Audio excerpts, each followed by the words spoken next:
छाता में सखियों ने राधा जी की छतरी, अर्थात पूरे ब्रज की रानी के रूप में उनको घोषणा करते हुए छाता यानी जो छतरी, राज छतरी धारण की। बोलो राधा रानी की। तो सब जगह की लीला फिर वैसी ही है। चौमा क्या है? जहां पर ब्रह्मा जी ने 4 सिर से बार बार दंडक बैठक यानी प्रणाम किया, स्तुति किया, ये वो स्थान है। सखाओं ने कहा ये चौमा यानी चौमुंह वाला यानी 4 मुंह वाला कहां से आ गया? हमने तो कभी देखी नहीं, व्रज में तो कभी देखा नहीं 4 मुंह वाला। तो 4 मुंह वाला ये कहां से आ गया? इसे नाम हो गया 4 मुंह से क्या हो गया? चौमा से मतलब चौमुआ से वो हो गया चौमा हो गया। फिर उसके बाद तो सुंदर रूप से जो है पूरे इस व्रज में बड़ा ही सुंदर स्थान स्थापना हुई, नाम भी रखा। और नाम तो रख दिया, गांव बस गया, लोग तो चाहिए। लोग भी ले आए, जितने लोग हैं वो सब बाहर से, सारे बाहर से फिर बसे हुए हैं। हैं? क्योंकि जब कंस के बाद कृष्ण ने सबको लेकर के द्वारका चले गए, यहां कोई नहीं बचा। जब ब्रजवासी बचे थे सबको ठाकुर जी ने वापस गोलोक भिजवा दिया, तो कोई बचा ही नहीं, पूरा जंगल हो गया पूरा। तो इसलिए विशेष करके गांव बसा तो गांव में लोग भी बसे। तो फिर कुछ दिन चला, सब ठीक से चल रहा था। फिर कुछ दिन के बाद परीक्षित महाराज जी फिर दोबारा फिर देखने फिर आए मथुरा शूरसेन राज्य में। तो तब कृष्ण की जो 16,000 जो रानियां जो थी बड़े ही दुखी थी। तो परीक्षित जी ने पूछा कि मैया क्या कारण क्या है, आप लोग दुखी क्यों हैं? और साथ में वज्रनाभ जी भी दुखी हैं। क्यों दुखी हैं? बहुत दिन हो गया कृष्ण को हम न देख पा रहे हैं, न कुछ हो पा रहा, मन दुखी है, खिन्न है। काफी दिन हो गए, है कि नहीं? द्वारका छोड़ के कहीं दूर देश में आए हैं, लोग नहीं, कुछ नहीं, पड़े हैं, अब कृष्ण भी नहीं, तो मन जो है दुखी है। तो किसी समय तो कहने लगी, परीक्षित जी ने पूछा कि कृष्ण के बिना जीवन बिल्कुल व्यर्थ जा रहा है, क्या करें? तो कहने लगी किसी समय हम लोग जा रहे थे तो तब रास्ते में हमें कालिंदी मिली।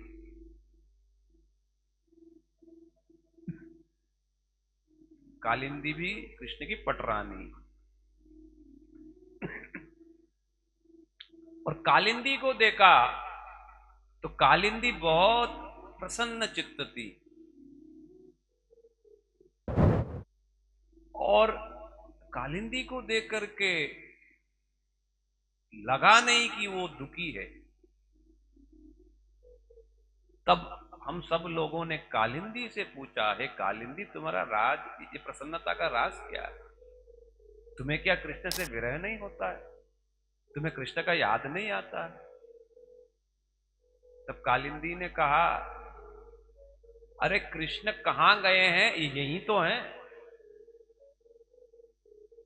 किंतु कालिंदी की बातों से इनको विश्वास नहीं आया। अरे यही है तो दिख तो नहीं रहे, आप कह रहे हो यही है तो दिखाई तो नहीं दे रहे। तो कालिंदी ने कहा, तुम एक काम करो, गिरिराज जी के पास ये हाँ, उद्धव जी का कुंड है, तुम वहां जाओ और ये उद्धव जी को पकड़ो, तुम्हें कृष्ण दिखाई देंगे। तो परीक्षित जी से बोला कि तुम्हारी ही प्रतीक्षा में हम लोग थे कि तुम कब आओगे। तुमको साथ लेके हमें जाना है, हमें कृष्ण का दर्शन करना है। परीक्षित जी ने कहा फिर देरी किस बात की, चलो सब। तो ये बद्रीनाथ जी को लेके, सबको लेकर के वहां पर गए और उद्धव जी जो हैं दो स्वरूपों में विद्यमान है, दो स्वरूप है। पहला तो स्वरूप है जो कृष्ण ने उनको बद्रीनाथ भेजा, वहां पर बद्रीनाथ में है। कोई भी बद्रीनाथ गए हो और मंदिर के भीतर थोड़ी देर बैठने का सुयोग मिला हो, है ना, फिर तो वहां पर दिखाते हैं कुबेर जी हैं, नारद जी हैं और साथ में ये उद्धव जी भी, और बीच में बद्रीनारायण तो है ही। हाँ, तो बाहर बाहर से आप भीड़ में गए धक्का मुक्की में फिर नहीं दिखाई देगा, है ना। तो फिर बद्रीनाथ में विद्यमान है, किंतु दूसरे रूप में, गुप्त रूप में, ये किसी को नहीं पता, ज्यादातर लोगों को नहीं पता ये चीज। जो भागवत जानते हैं वही जानते हैं, बाकी लोग नहीं जानते। गुप्त रूप में या गिरिराज जी के पास में तलहटी में घास के रूप में विद्यमान है, ये जान करके सब लोग वहां पर पहुंचे परीक्षित महाराज जी के साथ, बद्रीनाथ जी के साथ। तो शांडिल्य मुनि भी थे, सब थे। तो चिंता हुई कि ये प्रकट कैसे होंगे अभी। तो शांडिल्य मुनि और इन लोगों ने कहा कीर्तन करो। कीर्तन के अलावा तो किसी को मतलब नचा भी नहीं सकते हैं और किसी को प्रसन्न भी नहीं कर सकते। तो फिर सब लोगों ने मिलकर ऐसे विरह पूर्वक, कातर पूर्वक श्री कृष्ण को पुकारते हुए कीर्तन किया, सबने सबने। अब उस कीर्तन को सुन करके ये उद्धव जी से रहा नहीं गया, वहां पर वे तुरंत प्रकट हो गए। हाँ? तो जब प्रकट हुए तब सबसे पूछने लगे मुझे क्यों बुलाया। तब जो ये 16,000 पटरानियां जो थी रोती हुई, कातर भाव से रोती हुई कहने लगी कि कृष्ण से हमारा बहुत विरह है, कैसे दूर होगा। और हमने कालिंदी से पूछा, कालिंदी ने कहा कि हाँ, उद्धव जी के पास जाओ, इसलिए हम आपके पास पहुंचे। आप हमारे प्राण प्रिय श्री कृष्ण से हमें मिला दो। तब उद्धव जी ने कहा कि देखो, हाँ, बड़े ध्यान से सुनना ये बात, सोना नहीं।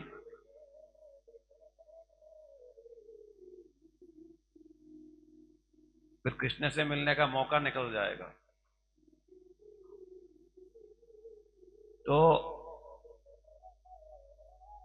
उद्धव जी ने कहा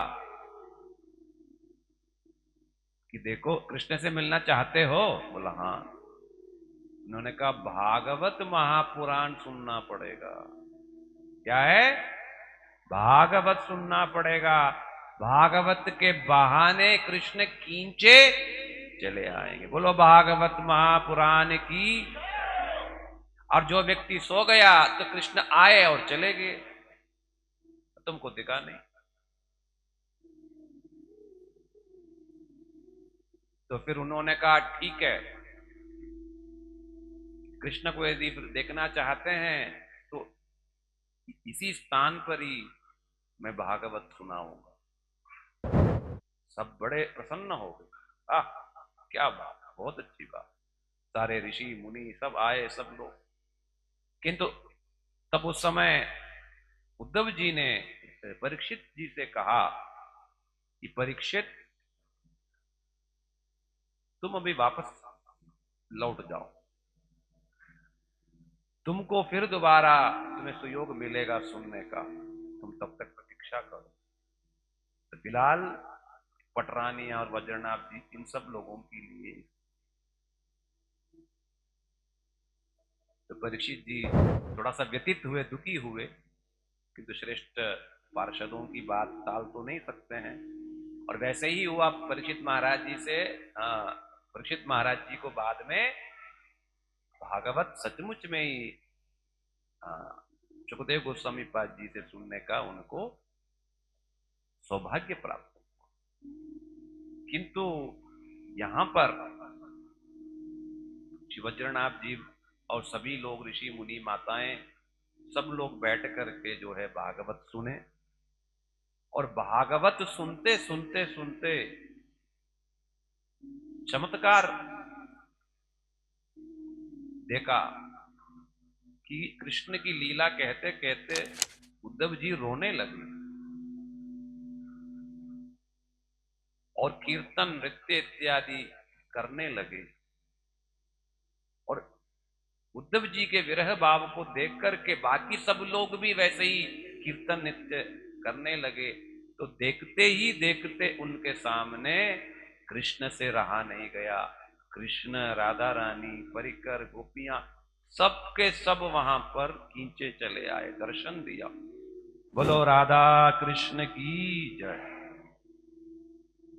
तब उस समय पटरानिया और वज्रनाभ सब रोने लगे, पूरा एकदम विरह का माहौल हो गया। और कृष्ण से भी रहा नहीं गया। कृष्ण ने कहा, तुम लोग दुखी क्यों है? वज्रनाभ जी से कहा, अरे तू दुखी क्यों है बेटा? अरे तू तो सब समय मेरे चरणों में वज्र के चिन्ह के रूप में तो विद्यमान है। तू देखो ना, भीतर झांक के देखो, तू मेरे साथ ही तो है। और बाकी जितनी जो पत्नियां थी उन सबको कहा कि सब समय मैं तुम लोगों के साथ हूं, तुम लोग मेरे साथ हो, महसूस तो करो, भीतर झांक के तो देखो।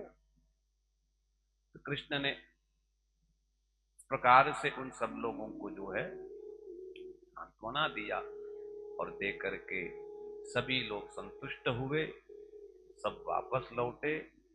और ये उद्धव जी जो हैं घास बने हुए हैं, और वो क्या चाहते हैं? गोपियों के पद धूलि चाहते हैं।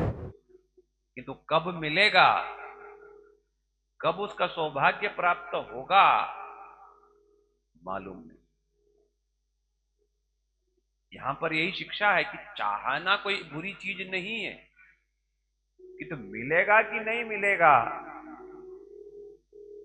ये पता नहीं। ठीक है, इसमें